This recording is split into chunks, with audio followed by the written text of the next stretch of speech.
Next up, we're going to talk about size, which, in the past, I've heckled the HIYA for being a bit too big, coming in at 7 inches, or marketed as 7 to 8 inches. The Playmates is right on the dollar at 6 inches, which, as for scale, would have made this guy the better one.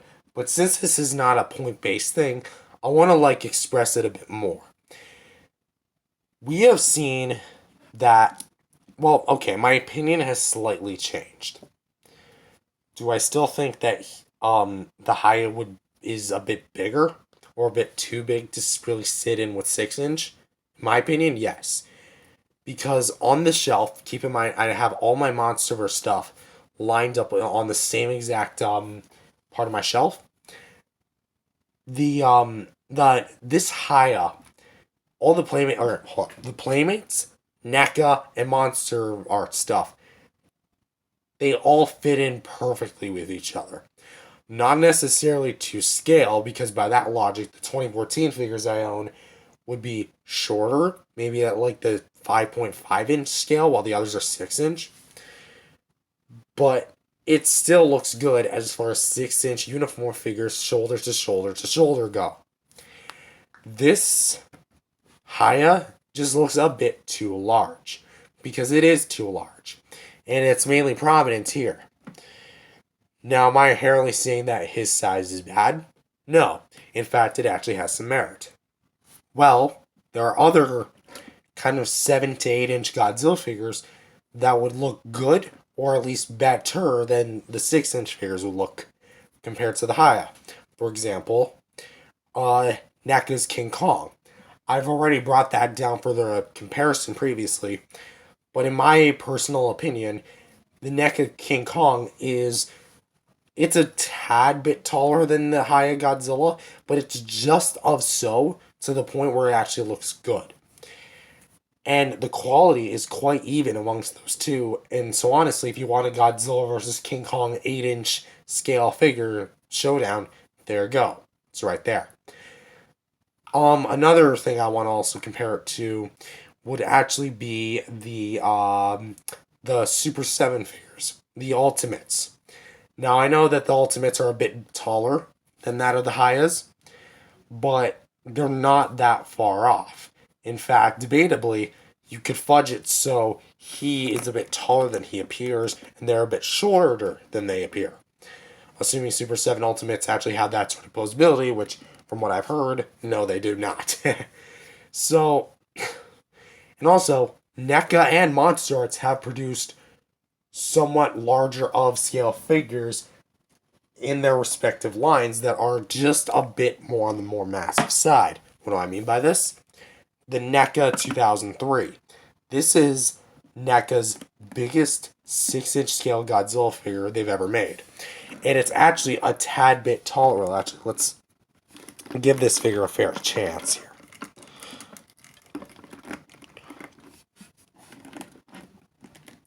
No, with all things extended, they're about the same height.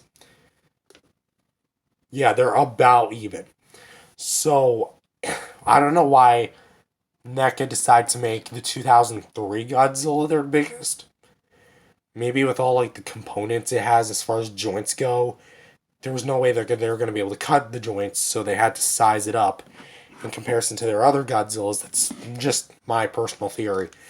But yeah, you can definitely see it at full force that the HIYA does, in fact, it doesn't really work with the other 6 inch figures.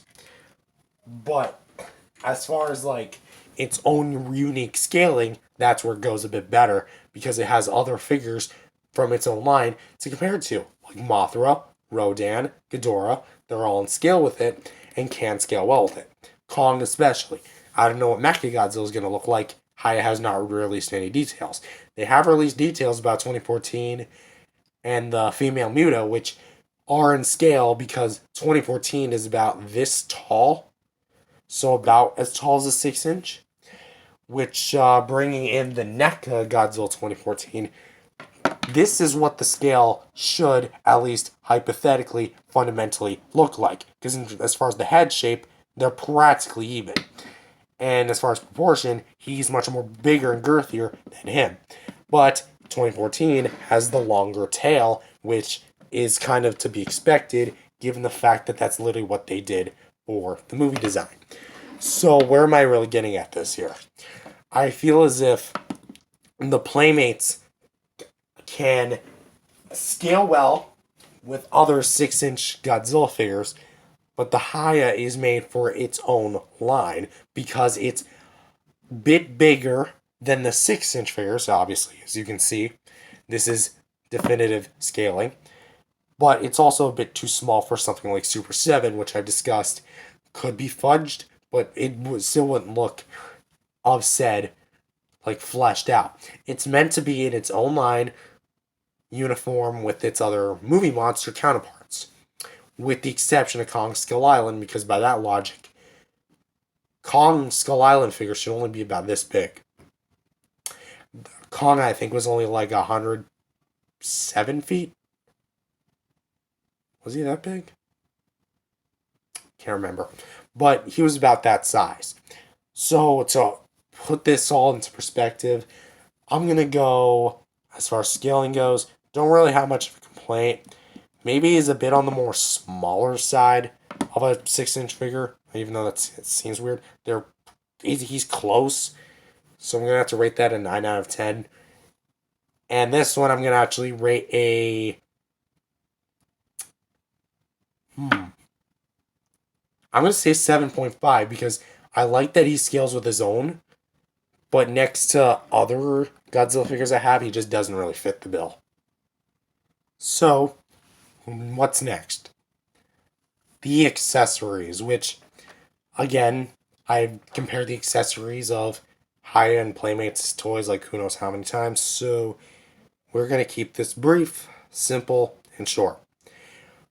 The Playmates the HIYA has a beam, really long beam, and an alternate jaw piece, which I'm not going to be taking that off because that could be scratching paint, and an alternate neck piece, which you're just going to pop off the 3 neck pieces and the head joint, pop this on, and have him raise the beam up, or you could just have these 3 neck sleeves on, pop off the head, pop off this, and you could just have Godzilla shooting his beam wherever you want.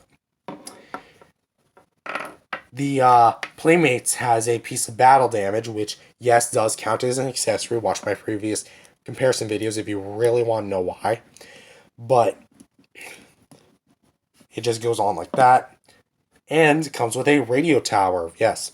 So it goes in this hand, and the most comfortable way I like to put it in is like this. You put the tower in like this to where... piece of fur on my hand. I have dogs, so it kind of goes in like this, and it's not a firm grip, but he has a decent amount of grip, so a little bit of play action, but it's nothing, yeah, exactly, nothing too bad, I would say. So again, even though this is not the HIYA Godzilla, he's still able to use it. Pulling up the HIYA Godzilla shows, well, obviously it's the same mold, but this... it connects to the HIYA Godzilla with a peg at the back of its mouth, and the radio tower Godzilla can actually plug it in. And I'm not going to go in like super deep with that because I do not want to paint that chip that paint any more than it already has been. But what's funny to note is that in the Godzilla vs. Kong, what is it? The play set for the Hollow Earth, they actually had this figure repainted a bit. It was still obviously the Radio Tower Godzilla, but he came with the heat ray. So I think that's a little fun thing to just point out. But with that being said, who do I think has... well, obviously it's not who do I think has the better accessories, but who do I think... how do I think they do their accessories? How good are they? With HIYA, my real biggest complaint is really the beam, the placement of the beam. On paper, it doesn't sound like a bad idea to have it on the mouth, but in execution, honestly, it's just the placement of the beam itself. I know it's in the mouth, but the trajectory of the beam should be going straight forward, not necessarily up, because that's not how the beam was. Because if you want to go downward, then guess what? It's just going to go downward. There's no straight. It should look like this. But instead, because of the trajectory of the mouth, it's going like this. And in my opinion, that kind of sucks. But when you have it looking up, it's not as noticeable. But once you get it to you, it kind of gets to you. With the Playmates, I wish this had a bit of a better grip. But again, it's firm in there. And I mean, if you're just going to have it on the shelf, it's not going to really be much of a problem. Although if you bump the shelf, it might pose a bit of issues.